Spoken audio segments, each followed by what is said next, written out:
बिस्मिल्लाहिर्रहमानिर्रहीम। Dear students अस्सलामु अलैकुम। अफ़ीज़ तलबा, 9th क्लास की केमिस्ट्री की बुक जो है, इस पूरी बुक का एक बहुत मोस्ट इम्पॉर्टेंट गेस है जो कि मैंने आप लोगों के लिए तैयार किया है। आज की इस शॉर्ट वीडियो के अंदर मैं 9th क्लास के केमिस्ट्री पढ़ने वाले जितने भी बच्चे हैं उनके लिए पूरी बुक के कुछ मोस्ट इम्पॉर्टेंट क्वेश्चन हैं वो आपसे शेयर करने जा रहा हूँ। जैसा कि आप जानते हैं कि फेडरल बोर्ड और पाकिस्तान के तमाम बोर्ड्स के एनुअल एग्ज़ाम्स जुलाई के सेकंड वीक में शुरू होने जा रहे हैं, लिहाजा वो तमाम बच्चे जो 9th क्लास की केमिस्ट्री की कम वक्त में बहुत अच्छी तैयारी करना चाह रहे हैं, इंशाल्लाह उनके लिए ये क्वेश्चंस बहुत ज़्यादा फ़ायदेमंद होंगे। आप देख रहे हैं मेरा YouTube channel innovative learning education से रेलेवेंट लेटेस्ट अपडेट्स देखने के लिए आप मेरा यूट्यूब चैनल सब्सक्राइब करें, बेल आइकन प्रेस करें और वीडियोस को शेयर करें। आपकी 9th क्लास की केमिस्ट्री के पूरे सिलेबस को मैंने कुछ इम्पॉर्टेंट स्टेप्स के अंदर या कैटेगरीज में डिवाइड किया है। सबसे पहले ये कुछ मोस्ट इम्पॉर्टेंट डेफिनेशन है आपकी बुक की। ये 8 डेफिनेशन मैंने पूरी बुक से इकट्ठी की हैं आपकी आसानी के लिए। आप ये तकरीबन 10 डेफिनेशन जो बन जाती हैं ना, इनको आप तैयार कर लें। इसमें से 2 या 3 डेफिनेशन आपके बोर्ड के एग्ज़ाम के अंदर ज़रूर आपसे पूछी जाती हैं। ये डेफिनेशन है electronegativity, hydrogen bonding, dipole dipole interaction, vapour pressure, boiling point, sublimation, distillation, saturated, unsaturated and super saturated solution. ये डेफिनेशंस बुक के डिफरेंट चैप्टर्स के अंदर से ली गई हैं, तो आपने इनको तैयार किया होगा। इनको अपने पास किसी डायरी में लिख लें, स्क्रीनशॉट ले लें इन तमाम क्वेश्चंस का। कम से कम पूरी बुक में से ये टॉप 10 डेफिनेशंस है, ये आपको ज़रूर याद होनी चाहिए। अच्छा, बोर्ड के एग्ज़ाम्स के अंदर शॉर्ट क्वेश्चन वाला मेजर पोर्शन होता है, तो ये कुछ इंपॉर्टेंट 23 शॉर्ट क्वेश्चन हैं जो कि आप लोगों की आसानी के लिए मैंने इकट्ठे किए हैं, ये आपको याद होने चाहिए। सबसे पहले ब्रांचेस ऑफ केमिस्ट्री है, आप देख लें आपके अगर रिड्यूस सिलेबस में शामिल है तो इनको आप ज़रूर तैयार करें। क्वेश्चन 2 जो इम्पॉर्टेंट है वो है what do you know about corpuscular nature of matter. मादे की जिस्मियाती हैत के बारे में आप क्या जानते हैं। क्वेश्चन 3 डाल्टन एटॉमिक थ्योरी जो है ये आपको याद होनी चाहिए, ये भी फर्स्ट चैप्टर में शामिल है। ये पहले तीनों क्वेश्चन जो है ये फर्स्ट चैप्टर से रेलेवेंट है। आगे आपने सेकंड चैप्टर के अंदर आइसोटोप का एक टॉपिक पढ़ा था, isotope of chlorine, oxygen and uranium. ये बहुत इंपॉर्टेंट है, लेकिन फेडरल बोर्ड के रिड्यूस सिलेबस में इस दफ़ा आइसोटोप वाला टॉपिक शामिल नहीं है, तो आप इसको छोड़ सकते हैं, लेकिन पंजाब के सिलेबस में शामिल है। उसके बाद एक क्वेश्चन है जी कंसेप्ट ऑफ कार्बन डेटिंग और how age of living things can be calculated. Carbon dating से क्या मुराद है, या मुख्तलिफ जो जिंदा जानदार हैं उनकी एज का, उम्र का अंदाज़ा किस तरह लगाया जा सकता है। क्वेश्चन 6 है आपके पास hard water and it's different properties. Hard water क्या चीज़ होती है और उसकी इंपॉर्टेंट जो प्रॉपर्टीज़ हैं वो आपको याद होनी चाहिए। ये भी सेकंड चैप्टर में साइड बॉक्स इंफॉर्मेशन में आ जाते हैं। बाज़ पे बोर्ड ऐसे हैं जिनके रिड्यूस सिलेबस के अंदर ना, रिड्यूस सिलेबस में जो आपके साइड बॉक्सेस हैं वो शामिल नहीं है। अगर आपके रिड्यूस सिलेबस में वो शामिल नहीं है तो आप साइड बॉक्सेस वाले क्वेश्चन को बेशक छोड़ दें। क्वेश्चन 7 है शील्डिंग इफेक्ट से क्या मुराद है, इसकी डेफिनेशन आपने लिखनी है और इसके पीरियडिक ट्रेंड्स बताने हैं। ये क्वेश्चन नंबर, ये आपके चैप्टर नंबर 3 में ये क्वेश्चन मौजूद है। उसके बाद आयोनाइजेशन एनर्जी और इलेक्ट्रॉन एफिनिटी की डेफिनेशन और इनके पीरियडिक ट्रेंड्स आपको याद होने चाहिए। इनमें से एक क्वेश्चन आपके लॉन्ग क्वेश्चंस में लाजमी आता है, अक्सर ये शॉर्ट में भी पूछ लिए जाते हैं। क्वेश्चन 9 है write valence shell electronic configuration of following groups. ये आपको कुछ ग्रुप्स दिए गए हैं, आपने इनकी वैलेंस शेल इलेक्ट्रॉनिक कन्फिगुरेशन लिखनी है। Alkali metals, alkaline earth metals, halogens और नोबल गैसेस। क्वेश्चन 10 है draw Bohr atomic model for carbon, chlorine, potassium, silicon and argon. ये कुछ इंपॉर्टेंट एलिमेंट्स दिए गए हैं, इनके लिए आपने बोहर एटॉमिक मॉडल ड्रा करने हैं। Again very important question of chapter number 2।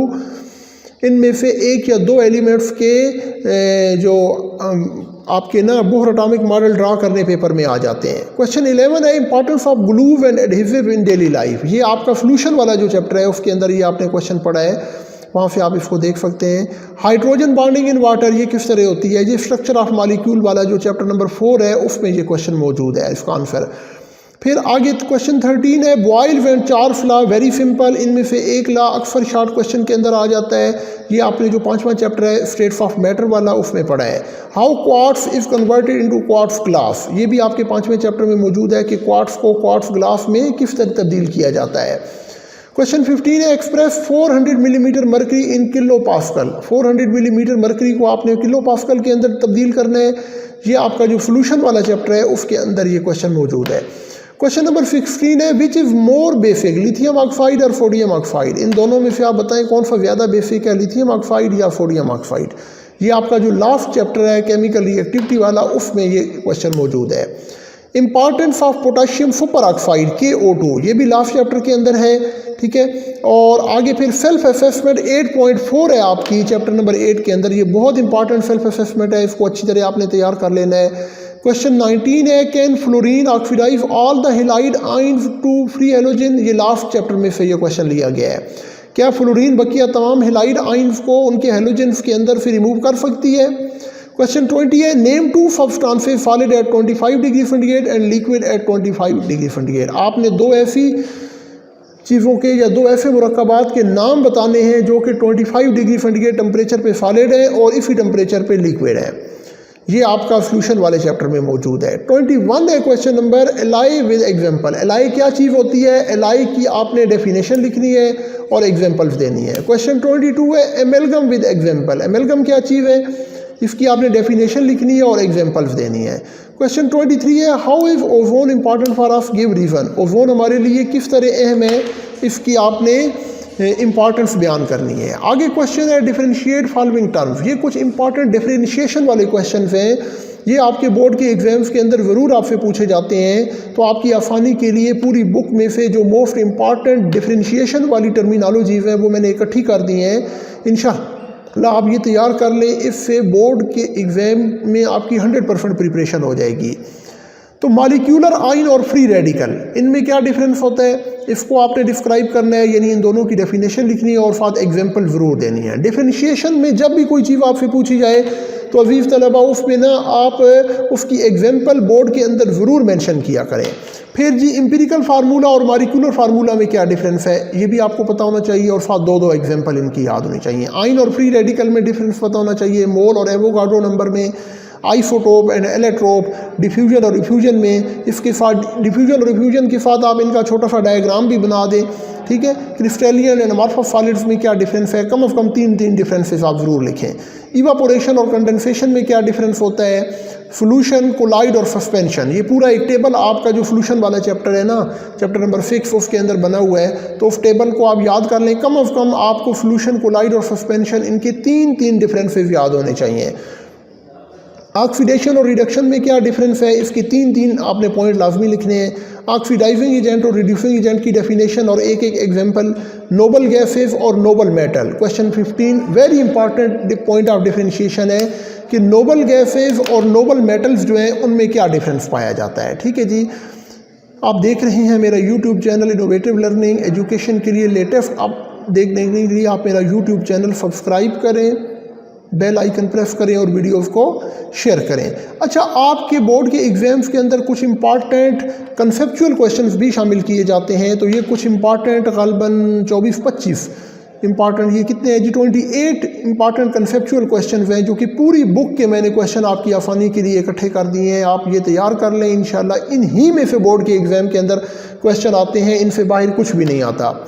Question 1 जो अक्सर पूछ लिया जाता है, why 1 mole of hydrogen molecule and 1 mole of hydrogen atoms have different masses, कि 1 मोल ऑफ हाइड्रोजन मॉलिक्यूल और 1 एटम ऑफ हाइड्रोजन जो है, ठीक है जी, इनमें मैसेज इनके डिफरेंट क्यों होते हैं, जबकि दोनों का एक ही मोल है तो इनके मैसेज क्यों डिफरेंट होते हैं। क्वेश्चन 2 वाई ऑक्साइड आयन और sulphide ion have negative 2 charge. ये दो क्वेश्चन में इनमें से एक पूछ लिया जाता है कि ऑक्साइड आयन पे नेगेटिव 2 चार्ज क्यों होता है या सल्फाइड आयन पे नेगेटिव 2 चार्ज क्यों होता है। क्वेश्चन 3 है why magnesium have positive 2 charge, magnesium पे पॉजिटिव 2 चार्ज क्यों होता है। ये तीनों क्वेश्चन आपके चैप्टर नंबर 1 से लिए गए हैं। क्वेश्चन 4 है why sodium have higher shielding effect than potassium, sodium का शील्डिंग इफेक्ट पोटाशियम से ज़्यादा क्यों होता है।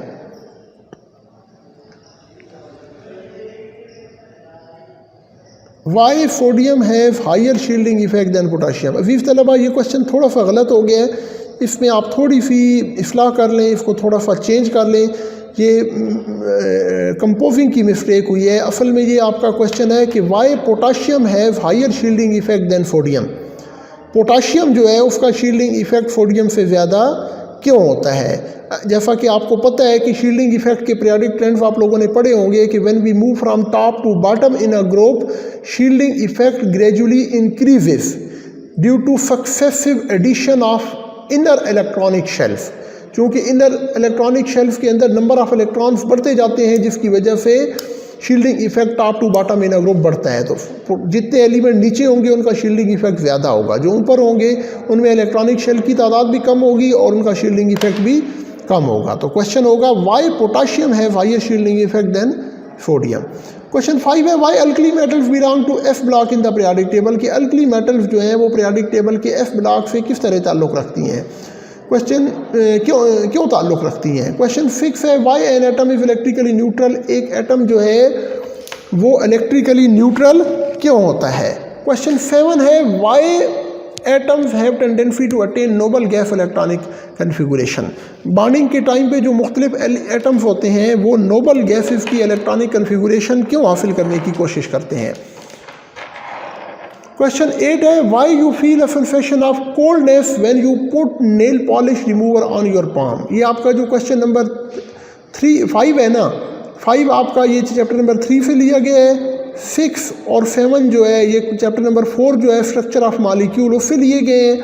और क्वेश्चन नंबर 8 जो है ये आपका लिया गया है फिजिकल स्टेट्स ऑफ मैटर वाले चैप्टर से, कि जब आप थोड़ा सा नेल पॉलिश रिमूवर जो है वो अपनी हथेली पे डालें तो आपको ठंडक का एहसास क्यों होता है। क्वेश्चन 9 है why wet clothes dry quickly in summer than in winter, ये भी स्टेट्स ऑफ मैटर वाले चैप्टर में से है कि सर्दियों के मुकाबले में गर्मियों में जब आप यानी कि धुले हुए कपड़ों को फैलाते हैं तो वो नमदार कपड़े गर्मियों में जल्द क्यों खुश्क हो जाते हैं। Question 10 why the boiling point of water on top of mount Everest is 70 degree centigrade and that on मरी हिल्स इज 98 डिग्री सेंटीग्रेड। आपने ये बताना है कि वाटर का बॉइलिंग पॉइंट जो है ना वो माउंट एवरेस्ट पर 70 डिग्री सेंटीग्रेड होता है जबकि मरी हिल्स पे 98, इसकी क्या वजह है। क्वेश्चन 11 है why is it difficult to boil an egg an elevation of 0.5 kilometre at a mountain, के एक पहाड़ के ऊपर तकरीबन आप 0.5 किलोमीटर की बुलंदी पे बैठे हुए हैं, तो वहाँ पे आप एक अंडे को उबालना चाहते हैं तो थोड़ा मुश्किल क्यों होता है। यू नीड मोर हीट, उसकी वजह क्या होती है। क्वेश्चन 12 है why sodium chloride has melting point of 801 degree centigrade but ice has 0 degree centigrade. देखें जो सोडियम क्लोराइड है उसका मेल्टिंग पॉइंट 801 डिग्री सेंटीग्रेड है जबकि आइस का 0 डिग्री सेंटीग्रेड है, इसकी क्या वजह है। क्वेश्चन नंबर 13 है why dried meat needs no refrigeration, जो खुश्क गोश्त होता है उसको रेफ्रिजरेशन की ज़रूरत क्यों नहीं होती। क्वेश्चन 14 है why volume of a gas decreases on increasing pressure on it at constant temperature. अगर आप टेम्परेचर को मुस्तकिल रखें तो किसी भी गैस का जो वॉल्यूम है वो प्रेशर को बढ़ाने से क्यों कम होता है। ये आपने बॉयल लॉ के अंदर पढ़ा हुआ है, ठीक है ना। और क्वेश्चन 15 है why water boils at 120 degree centigrade in a pressure cooker, ये भी आपने स्टेट्स ऑफ मैटर वाले चैप्टर में पढ़ा हुआ है कि प्रेशर कुकर के अंदर प्रेशर कुकर के अंदर जो पानी है वो 120 डिग्री सेंटीग्रेड पर क्यों उबलता है। Very important question. क्वेश्चन 16 है can you make water boil at 70 degree centigrade, क्या आप पानी को 70 डिग्री सेंटीग्रेड पर बॉयल कर सकते हैं। क्वेश्चन 18 है why gasoline does not dissolve in water, gasoline जो है वो पानी के अंदर हल क्यों नहीं होता। ये आपने सॉल्यूशन वाले चैप्टर में पढ़ा हुआ है।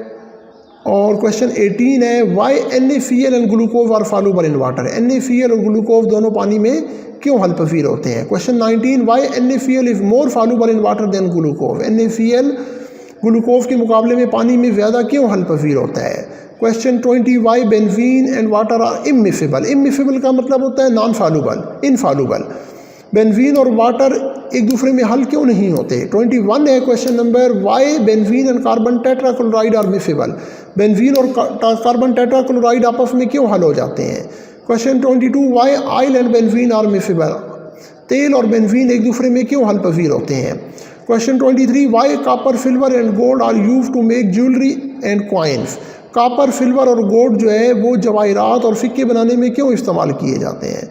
Question 24 how do epoxy adhesive stick to other substances give reason, जो चिपकने वाली चीज़ें होती हैं वो दूसरे मटेरियल्स के साथ क्यों चिपक जाती हैं, उसकी वजह क्या होती है। Why methanol is soluble in water but benzene not in, methanol जो है वो पानी में हल पजीर है लेकिन बेंजीन हल नहीं होती। Why an autoclave is such an efficient sterilisation device. Autoclave जो है उसको स्टेरिलाइजेशन के मकसद के लिए क्यों बेहतर समझा जाता है। ये आपका जो क्वेश्चन नंबर है ना, क्वेश्चन नंबर 18 से लेकर तकरीबन ये क्वेश्चन नंबर 27 तक जितने क्वेश्चन आपके 26 तक जितने क्वेश्चन बनते हैं ये सारे के सारे आपके शॉर्ट क्वेश्चन में आ जाते हैं। ये आपके चैप्टर नंबर जो 7 है सोल्यूशन वाला उसमें से लिए गए हैं। आगे क्वेश्चन नंबर 27 जो है why iron metal is hard and sodium is soft. Iron जो है ना एक सख्त मेटल है जबकि सोडियम नरम है। Interpret with the help of electronic configuration of both metals. आप इन दोनों की इलेक्ट्रॉनिक कन्फिगुरेशन के जरिए इसकी वजाहत करें। Why alkali metals belong to F block of the periodic table. जो अल्कली मेटल्स हैं वो पीरियोडिक टेबल के एफ ब्लॉक से क्यों ताल्लुक़ रखती हैं। तो अजीज़ तलबा ये पूरी बुक के टॉप 28 कंसेप्चुअल क्वेश्चन हैं जो कि आपकी आसानी के लिए मैंने इकट्ठे कर दिए हैं। आप इनको तैयार कर लें, इंशाल्लाह इससे आपका ये पूरे का पूरा पेपर तैयार हो जाएगा। अच्छा, आप लॉन्ग क्वेश्चंस की तरफ आ जाएं तो ये कुछ 9 इंपॉर्टेंट लॉन्ग क्वेश्चंस हैं आपकी पूरी बुक में से। तो इन्हीं में से आपके लॉन्ग क्वेश्चंस के ए और बी पार्ट के अंदर क्वेश्चन आते हैं। एक तो रदरफोर्ड एटॉमिक मॉडल है, ये पूरा आपने टॉपिक तैयार कर लेना है। बोहर एटॉमिक मॉडल के पोस्टुलेट्स पेपर में अक्सर पूछे जाते हैं। केटाइन फॉर्मेशन और इनाइन फॉर्मेशन पे एक क्वेश्चन पेपर में ज़रूर आता है। ये कुछ इंपॉर्टेंट एलिमेंट्स हैं, एटम्स हैं, इनकी में केटाइन और इनाइन फॉर्मेशन आप लाजमी तैयार करें। आयनिक बॉन्ड फार्मेशन के ऊपर एक क्वेश्चन आता है। तो ये इंपॉर्टेंट कंपाउंड्स हैं, इनमें आयनिक बॉन्ड की फार्मेशन किस तरह होती है, इसको आपने डॉट एंड क्रॉस मॉडल की मदद से रिप्रेजेंट करना है। इसी तरह कोवलेंट बॉन्ड फार्मेशन में ये कुछ इंपॉर्टेंट कंपाउंड्स हैं, इनमें कोवलेंट बॉन्ड की फार्मेशन किस तरह होती है ये भी आपको पता होनी चाहिए। जिंक, क्रोमियम और टिन, इन तीनों की प्लेटिंग बड़ी इंपॉर्टेंट है, इसको आप देख लें। और क्रोजन को ख़त्म करने के कुछ इंपॉर्टेंट जो मेथड्स हैं ये अक्सर आपसे पेपर में पूछ लिए जाते हैं। कॉपर की इलेक्ट्रोलिटिक रिफाइनिंग किस तरह की जाती है, डायग्राम की मदद से आपको पता होना चाहिए। फिर आपके पेपर में ना न्यूमेरिकल प्रॉब्लम वाला एक बड़ा इंपॉर्टेंट सेक्शन होता है। आपके चैप्टर 1 के अंदर न्यूमेरिकल प्रॉब्लम्स हैं, चैप्टर 2 में है, 3 में है, 5 में है, ठीक है ना। तो ये कुछ मोस्ट इंपॉर्टेंट न्यूमेरिकल प्रॉब्लम्स की मैंने जो भी डिटेल्स हैं वो यहाँ पे लिख दिए हैं, आप इसको नोट कर लें या इसका एक स्क्रीनशॉट ले लें। और ये इंपॉर्टेंट न्यूमेरिकल्स हैं जो कि बोर्ड के पिछले 5 साल पेपर्स को भी सामने रख के मैंने इकट्ठे किए हैं। इंशाल्लाह इससे आपको बहुत ज़्यादा हेल्प मिलेगी। तो मोस्ट इंपॉर्टेंट कुछ डायग्राम्स हैं, ठीक है ना। इनमें ये 3 डायग्राम्स हैं, एक रदरफोर्ड एटॉमिक मॉडल की है, इलेक्ट्रोलिटिक सेल की और गैल्वानिक सेल की है। ये आप डायग्राम्स भी अच्छी तरह तैयार कर लें। मुझे उम्मीद है आज की इस वीडियो से आपको अपने इस 9th क्लास की पूरी बुक की जो मोस्ट इंपॉर्टेंट क्वेश्चंस हैं उनको तैयार करने में बहुत हेल्प मिलेगी इंशाल्लाह। अपना ख्याल रखिएगा। लेटेस्ट वीडियोस देखने के लिए आप मेरा YouTube चैनल सब्सक्राइब करें, बेल आइकन प्रेस करें और वीडियोस को शेयर करें। अस्सलाम वालेकुम।